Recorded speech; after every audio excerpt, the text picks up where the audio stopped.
The movie begins on a snowy night in Los Alamos, New Mexico. An ambulance races through the streets with its sirens blaring, carrying a man who's been horribly burned. His body is covered in bandages, and he's barely clinging to life. The ambulance pulls up to the hospital, where doctors rush him inside and into intensive care. As the medical staff prepares to treat him, they leave him alone for a moment. A nurse steps into the hallway, only to see a young girl standing silently outside the man's room. She doesn't belong there, and her presence feels unsettling. Before the nurse can react, the man scribbles something onto a notepad, and then a horrifying scream echoes as he throws himself out the hospital window, plummeting to his death. The scene then rewinds 2 weeks earlier. We meet Owen, a pale, lonely 12-year-old boy who lives with his mother in the same apartment complex where the burned man once stayed. Owen is isolated, quiet, and spends his time spying on neighbors through a telescope. He struggles with relentless bullying at school, where a group of boys mock and torment him daily. At home, his parents are estranged, his father is absent, and his mother is distant, often preoccupied and barely engaging with him. One cold night, while Owen is outside in the courtyard pretending to confront his bullies with a small knife, he notices new neighbors moving in, a man and a young girl about his age. The girl, barefoot despite the snow, locks eyes with him briefly before following the man inside. The next evening, Owen is out again when the girl appears beside him. Her name is Abby, and she's strange, quiet, and immediately tells him they can't be friends. Still, Owen is intrigued. She seems different from anyone else in his life, and despite her warning, he feels drawn to her. At the same time, the man she lives with, her guardian, begins going out at night with a grim purpose, carrying a jug and a kit. He stalks young men, drugs them, and drains their blood to bring back home for Abby. But one night, his plan goes wrong. He ambushes a victim in a car, but headlights appear on the road, forcing him to panic. Later, when Abby's guardian comes back, Owen can hear arguments between the two, but doesn't yet know what's going on. The next day at school, all the students are gathered in the gym. The teachers stand before them, their voices heavy with worry as they announce the shocking news: a former student from their school was found in the forest, drained completely of blood. The teachers plead with everyone to stay safe and to avoid wandering around alone. That evening, Owen is outside again in the apartment's play area. The cold air wraps around him as he fiddles with a Rubik's Cube, twisting it over and over.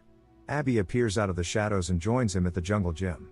She watches his hands carefully, and asks him how it works. Owen shows her the simple mechanics of twisting the sides, then hands it to her. As he does, he notices she's barefoot, and asks if she isn't cold. Abby calmly replies that she doesn't really get cold. The answer puzzles him, but before he can think too much about it, he decides to leave. His curfew is approaching, and he doesn't want to risk trouble at home. Later that night, in a quiet passageway nearby, a man hears the faint sound of a young girl crying. Concerned, he follows the noise until he finds Abby, sitting alone, her small shoulders shaking. He bends down, trying to comfort her, asking if she's okay. In an instant, her behavior changes. She lunges at him with terrifying speed, sinking her teeth deep into his neck. His cries echo through the empty space as she feeds, draining him until his body collapses lifelessly on the ground. A short while later, Abby's guardian arrives at the crime scene.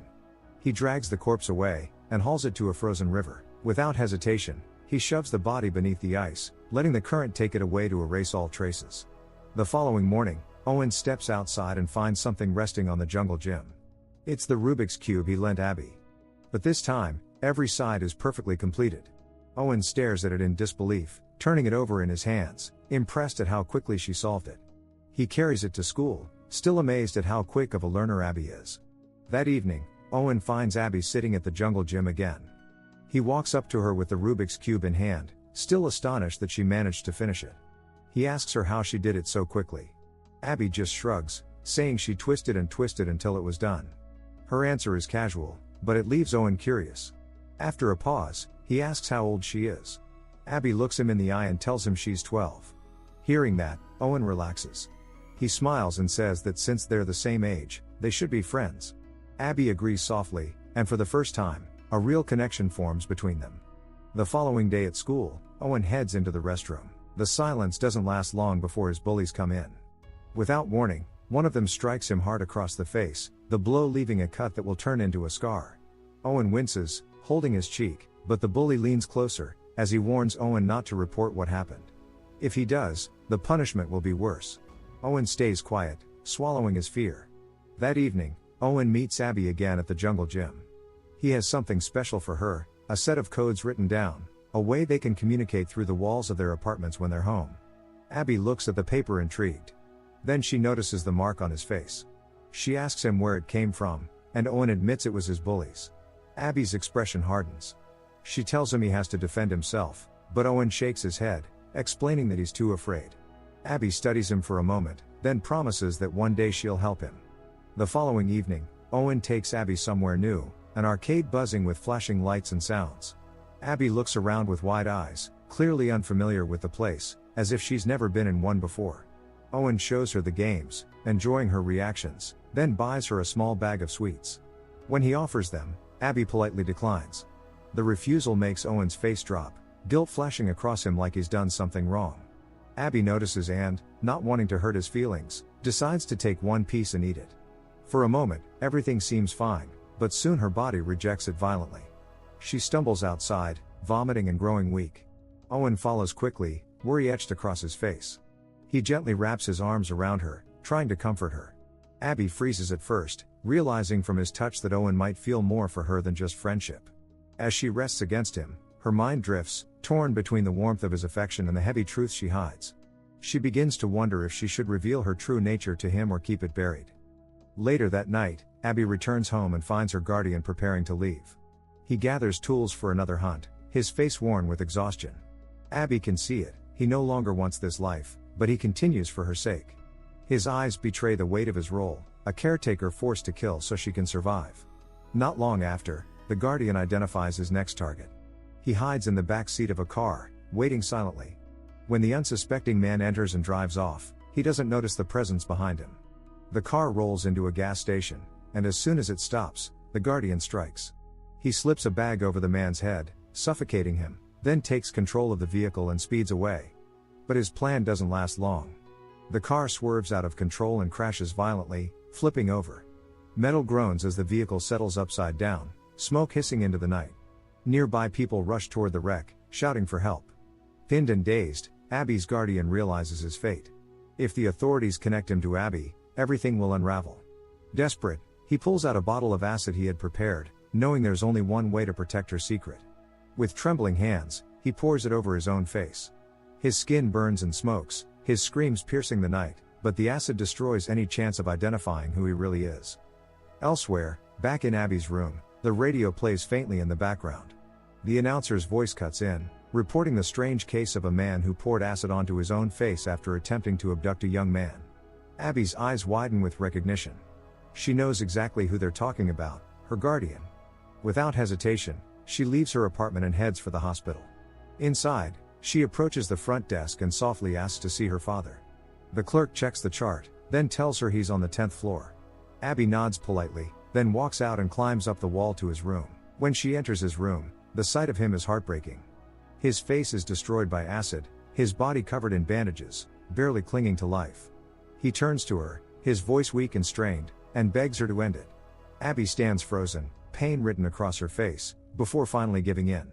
She leans close, sinks her teeth into his neck, and drinks just enough to ease his suffering. Then she lets him go. His body topples out of the hospital window, falling all the way to the ground below, ending his torment. Soon after, Abby hears a knock at her own door. She stays perfectly still, silent, not daring to answer. Later, Owen brings Abby to his private hideout. In a show of loyalty, he suggests they make a blood pact, cutting their skin and mixing the drops together so they'll be connected forever. But the sight of blood overwhelms Abby. Her hunger takes over, and she drops to the floor, licking at the spilled blood. Her body contorts as the vampire inside her surfaces. Horrified at what she's done, she runs away before she loses control and hurts Owen. That night, Abby prowls the apartment complex. She attacks a woman, pinning her down and sinking her teeth into her neck. The woman's boyfriend manages to pull Abby off, but the damage is done. The woman is bleeding badly. Neighbors rush in and call for an ambulance. The following evening, Owen hears a knock at his door. He opens it to find Abby standing there. He lets her in, but almost immediately, she decides to show him what she really is. Her skin pales, her face shifts, and her eyes glow with something feral. For a moment, Owen is terrified. He quickly hugs her, begging her to stop. His fear grounds her, pulling her back from the edge, and she steadies herself, regaining control. The next morning, outside the apartment complex, The investigator drives slowly around the lot. He parks, staring at Abby's window, suspicion now heavy in his mind. He walks up the stairs and knocks firmly. Inside, Owen is already there, heart racing as he hears the sharp rap on the door. The investigator calls out, assuring whoever is inside that he isn't leaving until he gets answers. Moments later, the door crashes open. The investigator steps cautiously inside, moving deeper into the apartment. The silence inside is suffocating. He notices the bathroom door slightly closed and pushes it open. On the floor lies a figure under a sheet. Believing he's found the vampire's lair, he pulls back the curtain to let sunlight pour in. Just as the light hits the room, Abby launches herself at him, fangs bared, and tears into him with unrestrained fury. Owen watches in shock as Abby drains the investigator's blood and leaves him lifeless. Terrified but loyal, Owen slams the bathroom door shut, trying to block out what he's seen. The following day, Owen heads to his swimming lessons at school. The gym is filled with kids splashing in the pool, the instructor keeping watch. He slips into the water, trying to focus on anything other than his tangled feelings for Abby and the horrors he's witnessed. But in the shadows, his bullies are plotting. They've decided it's time for payback. One of them slips out and calls for the swimming instructor, telling him there's a fire outside. Alarmed, the instructor rushes out, only to be locked out of the gym by the bullies. The boys return, their eyes locked on Owen. They order everyone else to leave the pool, leaving Owen alone in the water. When Owen tries to get away, they grab him, dragging him back to the poolside. The leader sneers, telling him it's time to teach him a lesson. They shove his head underwater, holding him down, intent on drowning him. Beneath the surface, Owen thrashes. Suddenly, the pool begins to shake with chaos. Through the blur, Owen sees shadows moving above him. One bully screams, another is yanked away with unnatural force. A body drifts past him in the water, lifeless. Blood spreads in red ribbons around him. Finally, hands pull Owen up from the pool. He gasps for air and looks around. The bullies are gone, slaughtered in moments. Standing there, calm and watchful, is Abby. Her presence is both terrifying and comforting, but for Owen, it's an unspoken promise. A few days later, Owen boards a train. The landscape rushes by outside as the weight of his old life fades into the distance. Sitting in his seat, he rests his hand gently on a suitcase at his side. Inside, hidden from the deadly rays of the sun, is Abby. He taps on the case, a quiet signal, and after a moment, 2 soft taps answer back. They're together now, leaving behind the blood-soaked town for an uncertain future, bound in a bond stronger than fear. Make sure to like, comment and subscribe for more notifications. Until next time. See you soon.